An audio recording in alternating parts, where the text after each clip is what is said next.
এর কারণ সে না আপনার সাথে একটা কন্ট্রাক্ট দ্বারা আবদ্ধ, সে না আপনার সাথে একটা কন্ট্রাক্ট দ্বারা আবদ্ধ। তাদের কিন্তু একটা বিজনেস নিয়ে কিন্তু তাদের একটা মাইন্ডসেট আছে, তাদের কিন্তু মাথায় রাখতে হবে এই জিনিসটা তাদের একটা বিজনেস। তারা যদি এখন যদি লয়ালিটি যদি পূর্ণ যদি করে, এই জিনিসটা তাদের জন্য অনেক বেশি প্রবলেমেটিক হয়ে যাবে। এর কারণ ভবিষ্যতে তারা কারোর জন্য কিন্তু ভবিষ্যতে কিন্তু কেউ কিন্তু তাদের জন্য কিন্তু অ্যাকচুয়ালি তখন ওইখানে ওদের জন্য কিন্তু টাকা ছাড়বে না। এর কারণে ওরা যদি একবার যদি এইসব কান্ট্রিগুলোকে যখন দিন যখন মারতেছে, তখন আপনি দেখতেছেন যে ওরা কিন্তু একটা প্রবলেমেটিক একটা সিচুয়েশন ক্রিয়েট করে ফেলছে। ওরা একটা বেসরকারি সংস্থা, ওরা কিন্তু আপনাকে কিন্তু ওদেরকে যে আরেকজন যে ওদের মেইন টার্গেট বিজনেস, আপনি যখন ওদেরকে যখন ওরা যখন আপনাকে যখন এই তিনটা ল্যান্ডিংয়ে যখন ওরা যখন আপনার অলরেডি অব্যাহত রাখার পরে আপনি ওরা যদি কখনো যদি আপনি যদি দেখেন ওরা যদি একটা যদি ওদেরকে যদি লয়ালিটি যদি না মেনটেন করে, তখন কিন্তু বাকি যে সকল কান্ট্রি আছে তখন কিন্তু ওদের ওরা এই ডিএমসিকে রাখবে না। ওকে, না আমি অপোজিশন বিভাগে আসি।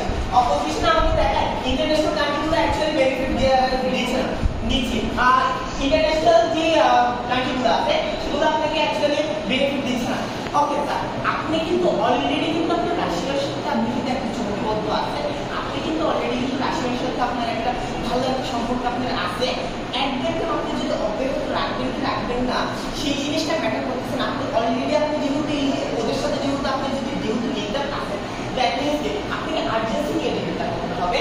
আপনার এখন কেন ওদেরকে দরকার সেই জিনিসটা বুঝতে হবে। আপনাকে বুঝতে হবে যে তাদেরকে অ্যাকচুয়ালি কেন করবে।